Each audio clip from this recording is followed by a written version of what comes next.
Hey, I want to talk to y'all today, man. What up, peeps, y'all? Y'all know who it is, Jake Torrance, a.k.a. JJ. But I want to talk to y'all about preparation and how I seriously start being more prepared for shit, and how being incarcerated helped me in my preparation. My second time I got sentenced to the penitentiary. It was for a gun case. I had already had some cases, some felonies and shit, but I got caught with a gun like 3 months after I got out of a bit, and I got 2 years, right? I got aggravated. I got CCW, having a weapon under disability, and carrying a concealed weapon. At the time, you get these charges. One was a felony 3, one was a felony 4. But they ran them together though. They ran them, so I got 2 years, but they ran them consecutive. So I really got 1 year, right? If, you know what I'm saying, I didn't get no trouble or nothing like that. The judge made it be known he's mad because I got 3 months fresh out 3 months, and got caught with a gun out in the streets the way I got caught. And he said if I got any type of trouble, you know what I'm saying, he was gonna motherfucking unconnect that and run the shit wild, right? Anyway, I ended up going down to a motherfucker. They had this, I was non-violent, you know what I'm saying? I didn't hurt nobody, just got caught with a gun. I ended up getting this boot camp program, man. Way up on the hill in Lancaster, Ohio, man. Not many people where I'm from around there. No Canton cats at all, period, right? Long story short though, man, they used to get us up early in the morning. I knew I was going to this boot camp, right? I'm sorry, y'all, I gotta work while I'm doing this. But I knew damn well I was going to this boot camp, man. And what I did, I used to hear stories about this. I used to see prisoners. I seen prisoners when I got down there with 3, 5, 6 years, right? It was 180 days. It was a 6-month program, right? Minimum. You know what I'm saying? You could get out. I had 2 years. Minimum, you can get out 6 months. If you fucked up or slug it out, it was a 9-month program, right? Man, look. I heard all these stories about boot camp, how dangerous, how treacherous it was, right? So I'm like, they said you got these big ass DIs, ex-drill sergeants that fucking yelling and screaming, spitting in your face, right? Some of them were still active like in the reserve and shit. They wasn't lying. Big cornbread, red. I'm talking about these were some smart mouth, disrespectful motherfuckers, right? Purposely trying to get you to join or get smart with them so they can send you on out the program, right? So I would hear about this program. I tell motherfuckers, damn, I'm going to boot camp. I short my time. Motherfuckers like telling me in intake. And it's called CYC. It's a Southern intake. It ain't like Lorraine intake on this side. It's the intake in Southern. It's called CYC. Motherfuckers telling me, boy, you crazy. You went to boot camp, motherfucker, you gonna tap out. The way they PT you, it ain't even worth it, motherfucker.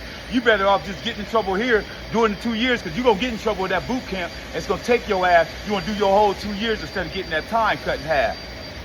I'm like, shit. Now, the only thing about boot camp, you had to wait on the bed. That's why I ended up doing like a little over 9 months that time, because I had to wait so long to get a bed, because people was trying to motherfucker. It's a program and you wouldn't finish until the ending of the program wouldn't complete until like every 6 to 9 months, right? So you had to wait for a bed. So I'm motherfucking waiting on the bed, bro. The whole time I'm waiting, I stopped smoking, right? This is when you can smoke in the joint, right? I'm hitting the track like a madman. Motherfuckers looking at me like I'm crazy, right? Push up, sit up. I'm staying in the best shape of my life, prepared, right? So we get down to boot camp, right?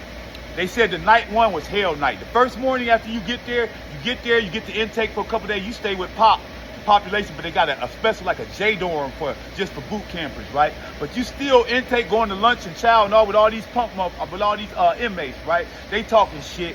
Boot campers, a rest haven for hoes. Really, the goal is to get home, right?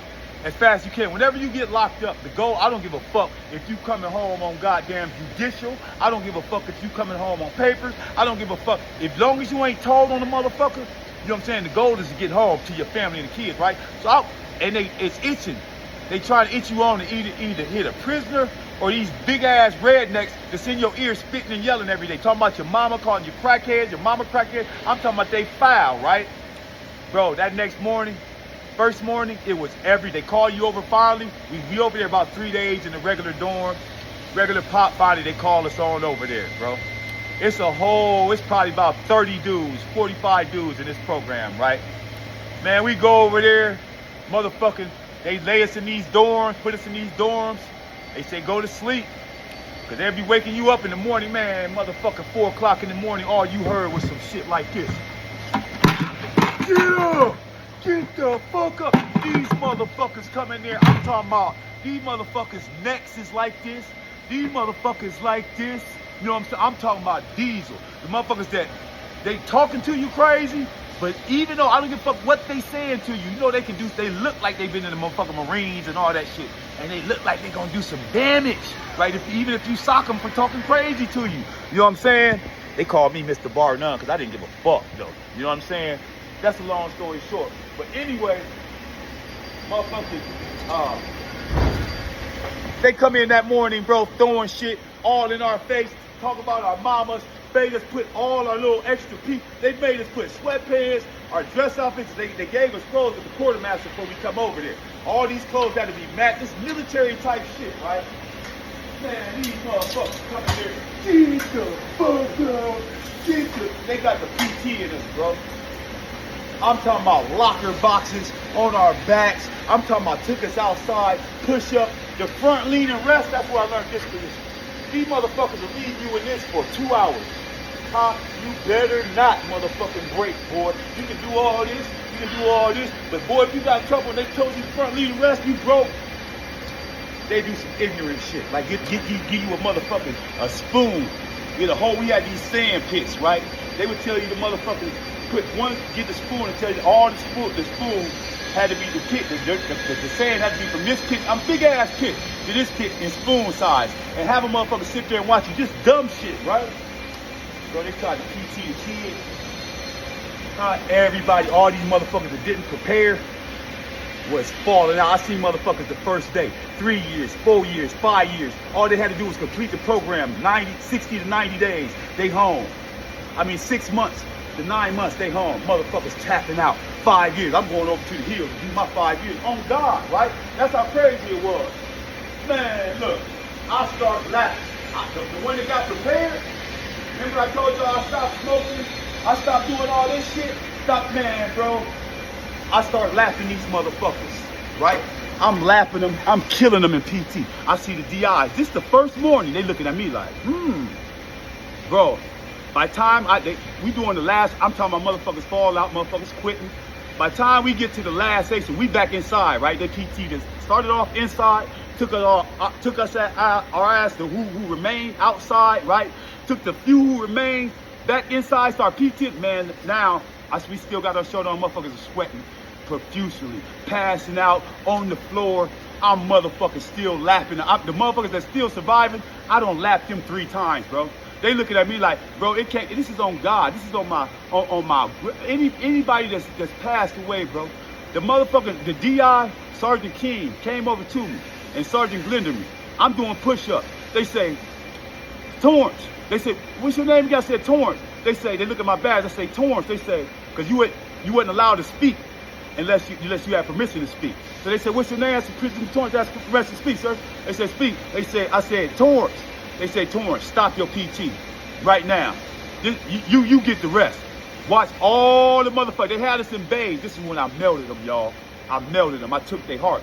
I watched my bay do a little bit of PT, and the guys that was resting, that was left, I stood up off it. I was bored. I'm in such great shape. I stood up. They made you stand up in just like military. Heel to toe, head up, thumbs to the side. I said, Prisoner Torrance requests permission to speak, sir. Motherfuckers act like they didn't hear me.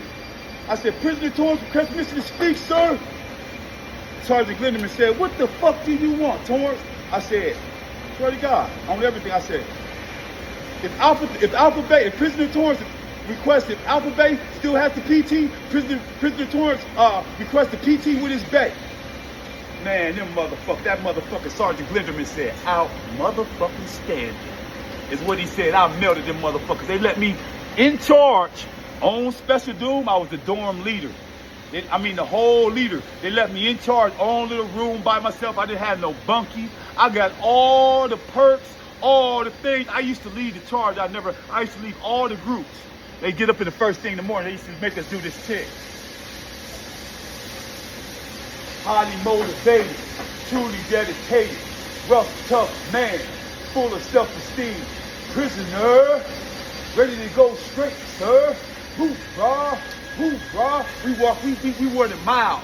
We walking miles. We doing PT the whole time. We yelling this out, bro. Long story short, my preparation, bro.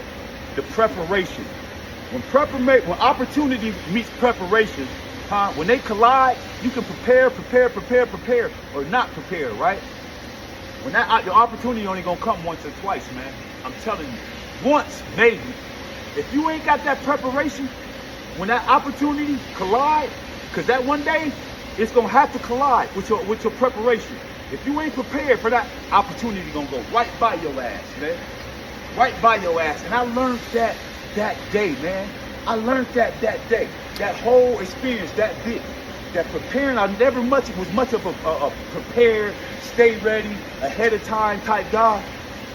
Bro, after that motherfucking experience at boot camp, changed my life, man.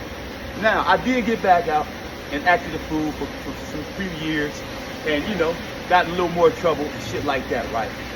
And it ain't always what mom and dad tell you right then, right? You don't always get it. And a lot of parents and a lot of people think that shit don't stick when you keep on doing the same thing, bro.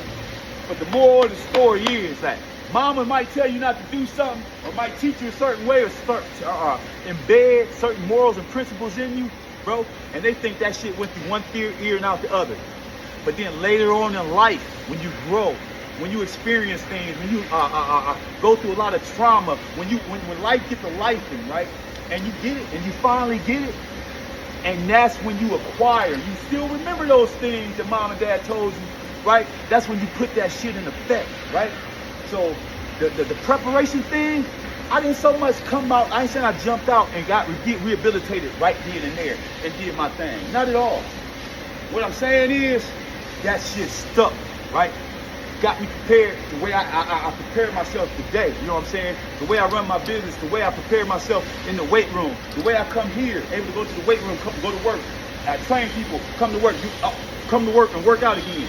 All that shit, way back then. Not only my father and my Uncle John and them, them type of guys taught me, but that preparation for that rehabilitation moment was one of the biggest moments in my life. I just want to share it with y'all, man. When opportunity is gonna meet preparation, man. And when they collide, be prepared, man, because that opportunity might not come by again. Like, share, subscribe, follow. Let me tell y'all who I am. I just want to share that little story with y'all, man. I much prefer y'all call me Little Tony, man, but if not, it's Jake.